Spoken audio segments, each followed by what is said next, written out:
কী অবস্থা পোলাপাইন? আজকে আমরা খুবই সুন্দর একটা ম্যাথ দেখব। সেটা হচ্ছে বর্গমূল গড় বর্গবেগ, বা যেটা আমরা ইংরেজিতে বলি রুট মিন স্কোয়ার ভ্যালোসিটি, সংক্ষেপে আমরা বলি আরএমএস বেগ। আজকে আমরা আরএমএস বেগ নির্ণয়ের একটা ম্যাথ দেখবো এবং এই ম্যাথটা আমরা ক্যালকুলেটর ছাড়াই করবো, যেহেতু সেটা ঢাবিতে আসছে আমরা সেটা ক্যালকুলেটর ছাড়া করবো। এবং দেখেন আমরা এই সূত্রটা করতে, মানে এই সূত্রটা ইউজ করবো এই ম্যাথটা করতে, এবং এই সূত্রটা আপনাদের একটু অপরিচিত মনে হতে পারে। আসলে আমরা এই সূত্রটার সাথে একটু পরিচয় করাই দিই।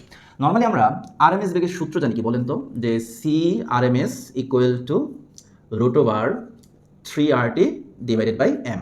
ওকে, এখন কোশ্চেনে বলছে একই তাপমাত্রায়, তাহলে তাপমাত্রা সেম, তাহলে তাপমাত্রা যদি সেম হয় তাহলে আরএমএস বেগটা শুধুমাত্র কি আণবিক ভরের উপর নির্ভর করবে না। তাহলে এটা ধরেন একটা গ্যাসের জন্য, দেন আরেকটা গ্যাসের জন্য আমরা ফর্মুলাটা লিখি, তাহলে সেটা কি হবে M2। এখন দেখেন তো আমরা যদি C1/C2 করি তাহলে দেখেন তো এই 3RT এগুলো সব কাটাকাটি চলে যায় না। তাহলে উপরে থাকে √1/M1, নিচে থাকে √1/M2, অর্থাৎ এই যে এই ফর্মুলাটা। তাহলে M2টা আপনার উপরে চলে যাবে, এমনটা কি নিচে থাকবে। তাহলে C1/C2 ইকুয়ালস টু √M2/M1। এবং অ্যাডমিশনের জন্য আমরা সরাসরি রাখবো এই সূত্রটাই মনে রাখবো। তো আশা করি এখন আপনারা সূত্রটা বুঝতে পারছেন যে এই সূত্রটা অ্যাকচুয়ালি কোন জায়গা থেকে আসছে। ওকে, এখন দেখেন খুব ইজি কোশ্চেন, আপনার হয়তো বা ম্যাক্সিমাম 3-4 সেকেন্ড লাগবে ম্যাথটা করতে। বলছে একই তাপমাত্রায় হাইড্রোজেন ও অক্সিজেন গ্যাসের আরএমএস বেগের অনুপাত হচ্ছে। এখন দেখেন হাইড্রোজেন গ্যাসকে আমরা M1 ধরলাম আর অক্সিজেন গ্যাসকে M2। এখন অক্সিজেন গ্যাসের আণবিক ভর কত বলেন তো 32, আর হাইড্রোজেনের কত বলেন তো 2, তাই না? তাহলে এখানে আপনার কত আসে দেখেন তো, √16 না, আর √16 মানে কি 4। দ্যাট মিনস অনুপাতটা কি আসে C1/C2 ইকুয়াল টু 4/1, তার মানে শুধু 4। তাহলে আনসার হবে কি বলেন তো, এই যে সি। তাহলে দেখেন খুব ইজি ম্যাথ। আর যাদের বেসিকটা ক্লিয়ার থাকবে, যাদের এই সূত্রটা মুখস্থ থাকবে বা এই সূত্রটা একটু প্র্যাকটিস করা থাকবে, তাদের ম্যাক্সিমাম 3 থেকে 4 সেকেন্ড সময় লাগতে পারে, বা আরও কম সময় দেখা যায় আপনি কি সঠিক আনসারটা বের করতে পারবেন। তো আপনাদের বোর্ড পরীক্ষার কয়েকদিন পরে ইনশাল্লাহ HSC 26 যারা আছেন তাদের বোর্ড পরীক্ষা কয়েকদিন পরে ইনশাল্লাহ শেষ হয়ে যাবে। দেন হয়তো বা এক সপ্তাহের মতো প্র্যাকটিক্যাল পরীক্ষা হতে পারে। দেন আপনাদের অ্যাডমিশন জার্নি ইনশাল্লাহ শুরু হয়ে যাবে।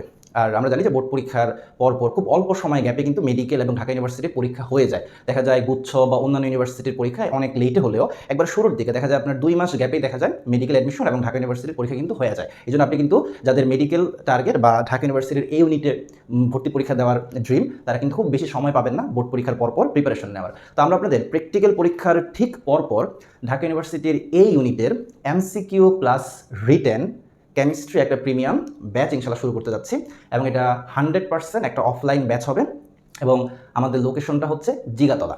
তো যেহেতু অফলাইন ব্যাচ, এই ব্যাচে আমি মূলত তাদেরকেই ভর্তি হওয়ার জন্য পরামর্শ দিব যাদের location Jigatola, Dhanmondi, science lab, রায়ের বাজার, হাজারিবাগ বা কামরাঙ্গীচর বা মোহাম্মদপুর, অর্থাৎ যারা দেখা যায় 20 থেকে 30 মিনিট সময় ব্যয় করে আমাদের লোকেশনে এসে রেগুলার ইনশাল্লাহ ক্লাস করতে পারবেন। আর এই কোর্সের এখনও আমরা কোর্স ফি নির্ধারণ করি নাই, সেটা ইনশাল্লাহ শীঘ্রই আমরা জানাই দিব। তো যারা আমার এক্স স্টুডেন্ট আছেন, যারা এবার HSC 26 যারা অলরেডি আমার কাছে ক্লাস করে বোর্ড পরীক্ষা দিতেছেন, তো তাদের জন্য স্পেশাল ডিসকাউন্ট থাকবে। আর যেহেতু একটা অফলাইন ব্যাচ আর শুধুমাত্র একটা ব্যাচই আমরা রান করবো, আমরা একের অধিক ব্যাচ শুরু করবো না। তো এই একটা ব্যাচে আমরা ম্যাক্সিমাম 20 থেকে 30 জন স্টুডেন্টের একটা ডেডিকেটেড ব্যাচ মানে গড়ে তোলার চেষ্টা করব, এবং আমাদের টার্গেট থাকবে আমাদের ব্যাচে যারা ভর্তি হবে, আমাদের প্রিপারেশনটা হবে ঢাকা ইউনিভার্সিটি কেন্দ্রিক। তবে আমরা প্রিপারেশনটা স্টুডেন্টদেরকে এমনভাবে নেওয়ানোর চেষ্টা করব, ইন কেস কোনো কেসে যদি ঢাকা ইউনিভার্সিটি আপনার মিসও হয়ে যায়, আপনি অন্য যে কোনো ইউনিভার্সিটিতে যেন আপনি পরীক্ষা দিয়ে টিকতে পারেন, সেই অ্যাবিলিটি আপনার মধ্যে যেন থাকে। কারণ আপনি যদি একবারে খুব সিনসিয়ারলি ঢাকা ইউনিভার্সিটির এই ইউনিটের জন্য প্রিপারেশন নেন, আপনি ইনশাল্লাহ অন্য যে কোনো ইউনিভার্সিটিতে খুব স্মুথলি পরীক্ষা দিয়ে টিকতে পারবেন। তো আমাদের টার্গেট থাকবে যে আমাদের ব্যাচের একটা স্টুডেন্ট যেন পাবলিক ইউনিভার্সিটিতে চান্স না পাওয়া থাকে। আমরা চেষ্টা করবো আমাদের ব্যাচে যতগুলো স্টুডেন্ট আছে প্রত্যেকেই যেন ভালো একটা পাবলিক ইউনিভার্সিটিতে চান্স পায়, সেই ডেডিকেশন গাইডলাইন দিয়ে আমরা পড়ানোর চেষ্টা করবো। আর অলরেডি বিগত বছর আমি যাদেরকে অ্যাডমিশনের জন্য পড়াইছি, আলহামদুলিল্লাহ এখন সবাই ভালো ভালো জায়গায় আছে। আমি নিজে ঢাকা ইউনিভার্সিটি থেকে পড়ছি, বাট আলহামদুলিল্লাহ আমার ইউনিভার্সিটি মানে আমার স্টুডেন্টরা আছে আমার থেকেও ভালো প্রতিষ্ঠানে এখন পড়তেছে। তো এটা হচ্ছে কথা, যে একটা কথা আছে যে পিতামাতা এবং শিক্ষকের কোনো অহংকার নেই, বরং গর্বের বিষয় যে আমার স্টুডেন্ট যখন আমার থেকেও ভালো প্রতিষ্ঠানে ঢাবিতে আমার থেকেও ভালো সাবজেক্টে চান্স পায়, এটা আমার জন্য একটা গর্বের বিষয়।